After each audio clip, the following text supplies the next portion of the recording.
Assalamualaikum dan salam sejahtera. Berjumpa lagi bersama saya Cikgu Liz untuk mata pelajaran Bahasa Melayu tingkatan 5. Apa khabar anak-anak?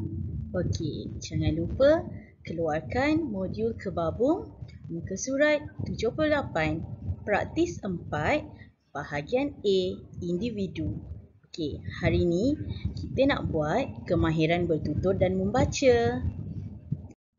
Tugasan pertama, anak-anak diminta menghasilkan video membaca. Baca teks di bawah dengan intonasi serta nada yang sesuai. Dekat sini ada satu teks yang cikgu nak anak-anak baca. Dengan intonasi serta nada yang sesuai. Tadi cikgu ada sebut tentang intonasi dan nada. Agak-agaknya kan, apa intonasi dan nada ni? Jom kita tengok. Intonasi membawa maksud turun naik atau tinggi rendah nada suara sewaktu bercakap. Manakala nada yang pertama bunyi yang tertentu tinggi rendahnya. Yang kedua, bunyi suara yang melahirkan atau membayangkan sesuatu perasaan atau sikap. Yang ketiga, aliran dan rentak, ucapan, sajak dan lain-lain. Baiklah. Seterusnya soalan rangsangan. Anak-anak diminta menjawab soalan rangsangan. Yang pertama, nyatakan bahan bacaan yang boleh dibaca ketika masa lapang. Jadi, anak-anak kena tengok dekat bahagian bahan rangsangan ni. Kalau diberi gambar, mungkin dia bagi poster, pelbagai bahan. Kat sini dia bagi gambar, dan juga diberi satu teks. Jadi, tengok, baca, dan fahamkan. Baru boleh jawab soalan pertama. Nyatakan bahan bacaan yang boleh dibaca ketika masa lapang. Kita tengok kat dalam gambar ni. Kita ada BH. Berita harian. Berita harian ni merupakan surat khabar. Ini baru satu, jangan bagi satu. Bagi berapa yang ada dekat sini. Nyatakan jenis bahan bacaan tu. Jelas? Kita pergi soalan yang kedua. Apakah kelebihan yang akan diperoleh jika kita rajin membaca? Soalan yang kedua ni, dia tanya kelebihan. Maksudnya benda yang positif. Macam tu cara nak berfikir. Benda yang baik. Sama perkataan yang sinonim, sama maksud dengan kelebihan. Kemudian apa yang kita peroleh jika kita rajin membaca? Di sini tadi anak-anak dah baca, pasti anak-anak ingat. Ada tak dalam teks ini memberi jawapan kepada kelebihan jika kita rajin membaca? Ingat, kelebihan ni cari perkataan sinonim dengan kelebihan supaya kita mudah untuk mencari jawapan. Tadi saya dah sebut dah. Kita pergi soalan yang ketiga. Berdasarkan pengetahuan anda, bila sebut pengetahuan anda, bila tanya pendapat anda, maksudnya soalan itu soalan kebat. Bila soalan kebat, jawapan tak ada dalam bahan rangsangan ataupun petikan. Jawapan anak-anak perlu fikir sendiri. Kita teruskan. Mengapakah masyarakat kurang berminat untuk membaca? Bila mengapa, anak-anak perlu memberi sebab. Sebab masyarakat kurang berminat untuk membaca. Dan yang terakhir, yang keempat, cadangkan usaha-usaha yang boleh dilakukan untuk memupuk minat membaca dalam kalangan masyarakat. Dia minta anak-anak cadangkan usaha-usaha. Bila usaha-usaha, mesti ada pihak. Betul tak? Yang boleh dilakukan untuk memupuk minat membaca dalam kalangan masyarakat. Seterusnya, macam mana cara kita nak jawab? Boleh tak kita jawab? Kalau dia tanya, pentaksir tanya, nyatakan bahan bacaan yang boleh dibaca ketika masa lapang. Boleh tak anak-anak jawab? Surat khabar, buku. Boleh tak? Tak boleh. Jadi kita kena jawab ayat yang lengkap. Ayat tu kena gramatis. Contohnya, bahan bacaan yang boleh dibaca ketika masa lapang ialah, jangan bagi satu je surat khabar. Dalam ni ada 4. Sebutlah.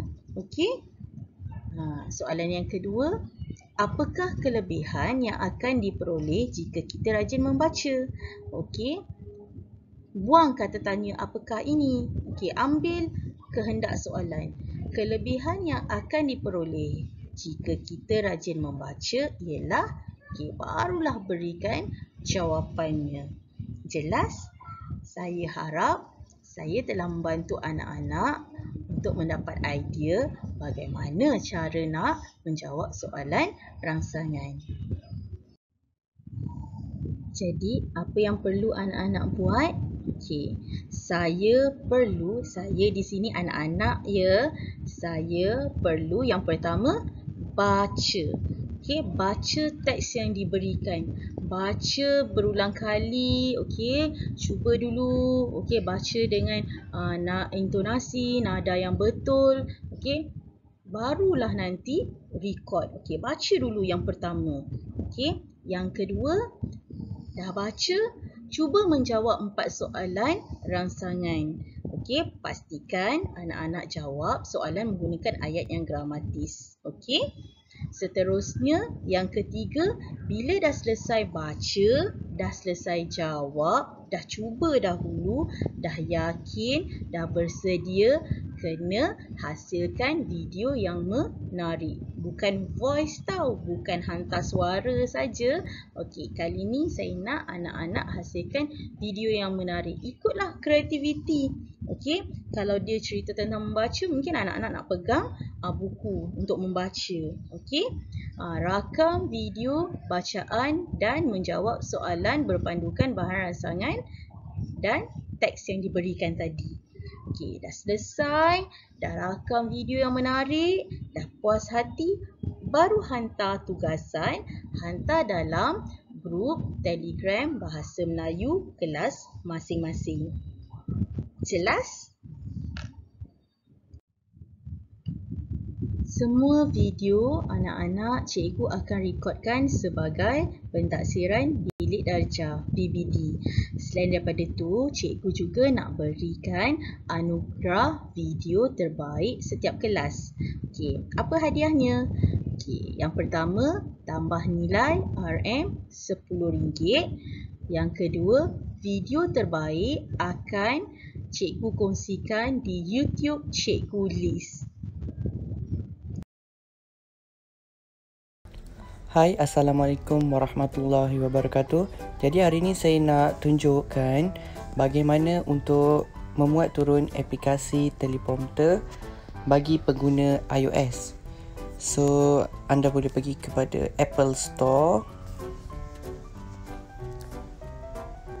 dan tulis teleprompter. Bila keluar, anda pilih yang warna oranye ni. So, tunggu sebentar.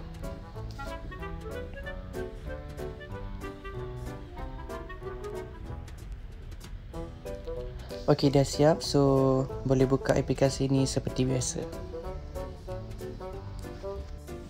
Okey, selepas muat turun aplikasi ini, anda diberi 4 kaedah untuk log masuk ke dalam aplikasi. Kaedah pertama, login with Facebook. Kaedah kedua, sign in with Google. Kaedah ketiga, sign in with Apple. Dan jika anda tidak memiliki sebarang akaun tersebut, anda boleh tekan skip di bahagian atas ini. So, untuk video kali ini, saya tekan skip dahulu. So, dia akan keluar seperti yang tertera di skrin anda sekarang.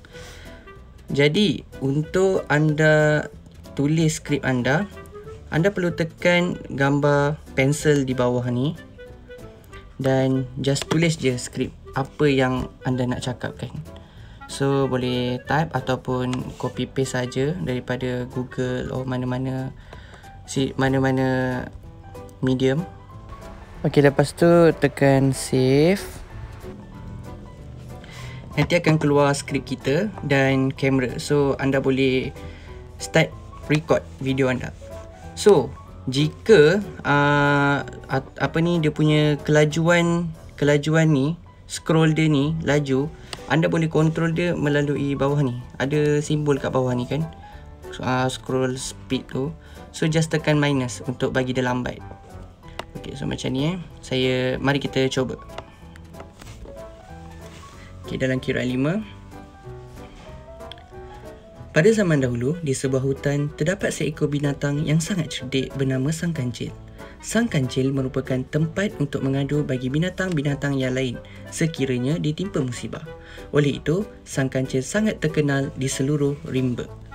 Okey, so bila anda dah habis membaca skrip, tekan semula butang merah di bawah ni dan dia akan keluar macam ni. So tekan save to photo. Okey, so video anda dah selamat save to photo dan anda boleh tengok video anda di galeri macam ni. So itu saja untuk video kali ini. Sekian. Assalamualaikum warahmatullahi wabarakatuh. Jangan lupa siapkan tugasan hari ini. Okey, kita jumpa kelas berikutnya. Assalamualaikum warahmatullahi wabarakatuh. Bye. Terima kasih anak-anak.